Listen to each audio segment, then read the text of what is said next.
How do transactional lenders work?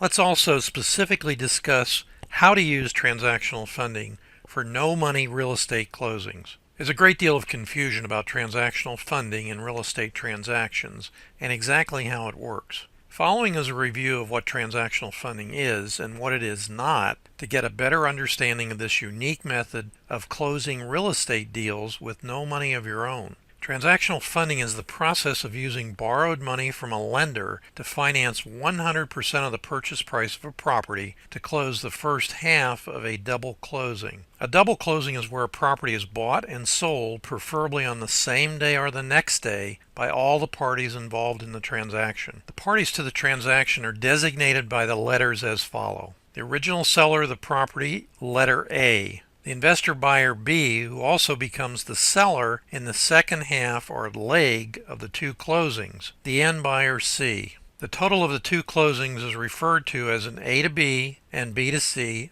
double or simultaneous closing. Each of the two transactions is often referred to as individual legs. In some instances, a number of investors sell and resell a particular property over and over in a series of transactions that ultimately close as transactional fundings. These can be referred to as an A to B, B to C, C to D, D to E, and so on, with the end buyer as the last designated letter. This series of closings is what is casually referred to as a daisy chain closing. Unfortunately, if any of the buyers or sellers in the chain don't perform, the entire closing won't take place. By far more popular for real estate investors is what is called contract assignments. In these real estate closings, the investor B has gotten a contract from the original seller A, but has also contractually agreed with the end buyer C to step into his shoes and close the transaction on his behalf. This process saves investor B closing costs on the two legs of what would have been a double closing and is referred to as an A to C closing. The biggest potential problem with assigning the investor's contract is that the original seller A and the end buyer C know what profit the investor B is making on the transaction. The seller and the buyer are suddenly exposed to the investor's profit, and this profit shock can either cause the seller A or the end buyer C to suddenly decide not to close. Their reason is that the investor's profit is too large, but what is too large? Too large a profit is dependent on the mindset of the seller A and the end buyer C, and can be vastly different.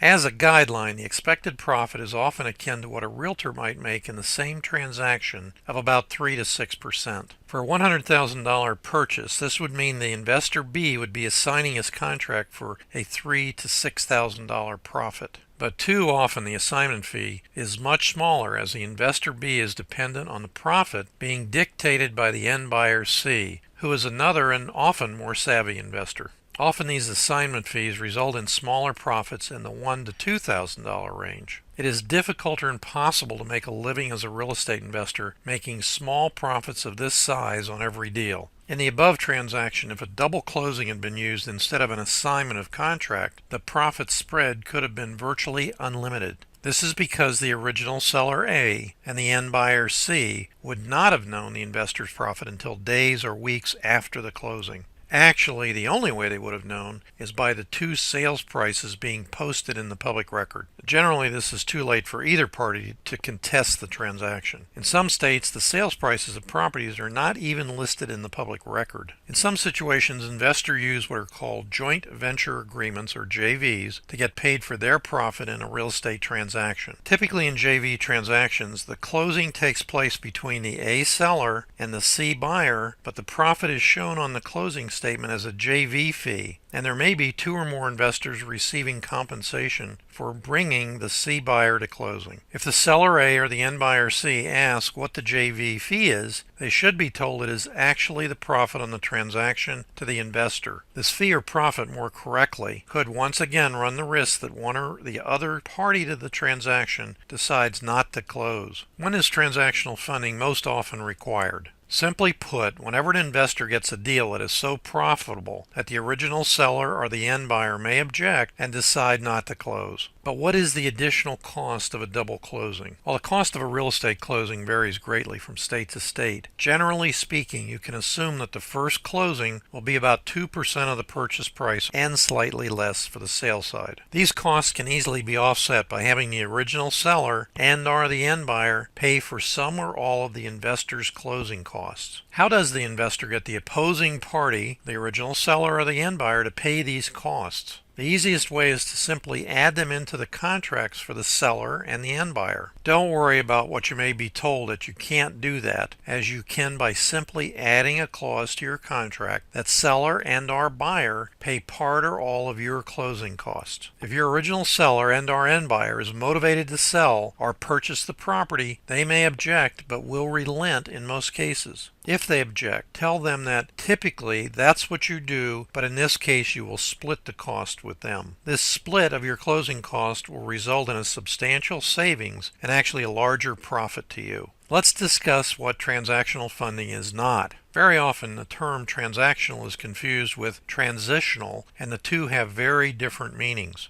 Transactional funding is specifically designed to provide funding for a double closing transaction that takes place on the same day. In a few cases, and for various reasons, the second leg of the transaction may take place the following day. Transitional funding provides funds to move or replace a temporary loan into a more permanent loan on the same property. With transactional funding, if the second leg, or B to C, of the transaction takes place days after the original A to B, or first leg funding, this could be referred to as extended transactional funding. In most cases, this extended time period was not originally planned for by the lender. Had the lender known about the extended payback period, they most often would have required the loan to be a hard money loan. The reason is because too often these extended transactions not only do not close, or sometimes they do not close at all. This means the transactional funding lender has funded 100% of the purchase price and may have to foreclose if the investor can't find another buyer to replace the one who didn't close. Sometimes a buyer will need to close on the property he wants to buy and then go through the conventional financing process with a bank. This process could take a few weeks or a few months, or not at all, even after tentative approval by his proposed lender. The concept is one loan transitions into a longer-term loan that stays with the property for years. Transitional funding implies a transition from one type of funding to another and can take from a week to many months to be completed. Examples that are well known are bridge loans that finance the purchase of a property and possibly some rehab or construction, and later these loans are refinanced into long-term mortgages on the property. The risk to lenders in any of the above types of loans is very different and defines how the lender charges for the use of his money. Transactional funding same-day loans should carry the least risk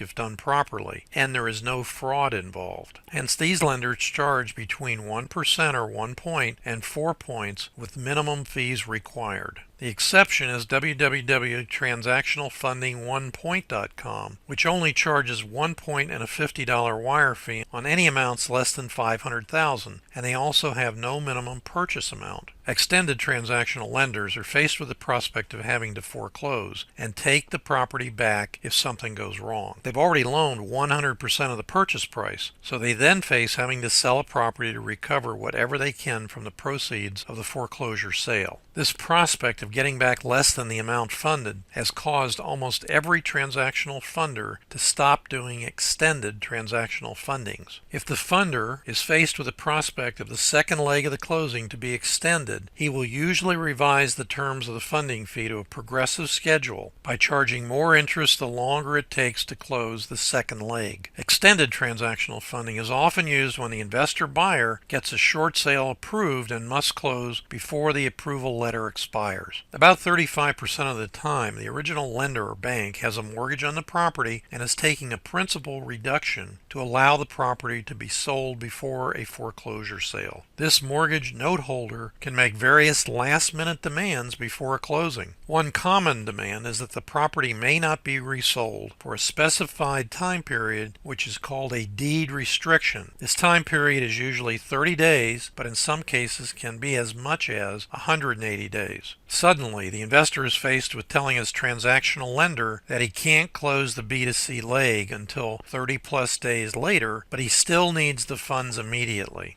Of course, the investor has no money of his own to close. This is suddenly crunch time for the transactional lender, who has to make a decision to say no or modify his original transactional loan into extended transactional funding. The lender's risk has gone from low to very high in an instant. This is why transactional funders have virtually stopped doing extended fundings. If the lender chooses to not fund the loan, the investor must find another lender instantly or lose the deal and his earnest money deposit, or EMD. What makes the most sense to a potential lender in these types of extended transactional fundings is to have the buyer put up between 20 and 25% of the purchase price so they have skin in the game. These funds from the investor reduce the potential loss to the lender if there is a default by the investor buyer or his end buyer never comes to closing. To further reduce the lender's risk, he may check the credit of the investor, review his real estate transaction history, do an appraisal on the property, or even make the investor potentially liable for the transaction. No matter the amount of background screening of all the participants in the transaction, there is still the possibility of a failed funding. In transactional fundings, the lender has 100% invested, so he has to be sure the property is worth more than the amount he is lending. With extended transactional funding, the lender runs the risk of having to foreclose and then getting back less than he originally funded, and the foreclosure process can be very time-consuming. Hard money lenders require a much higher level of due diligence to protect their investment well before lending any funds, because they have to plan on taking the property back and reselling it, and that's what is often referred to as predatory lenders. In summary, as an investor who must rely on others to fund your real estate transactions, it's critical that you make sure both your buyer and your seller come to your closing timely. Set up any extended transactional funding you may need ahead of time, including private funding from friends and family members. This will avoid you losing an earnest money deposit and embarrassing yourself in the investment community. I wish you limitless success in all that you do. I'm Dave Dinkle.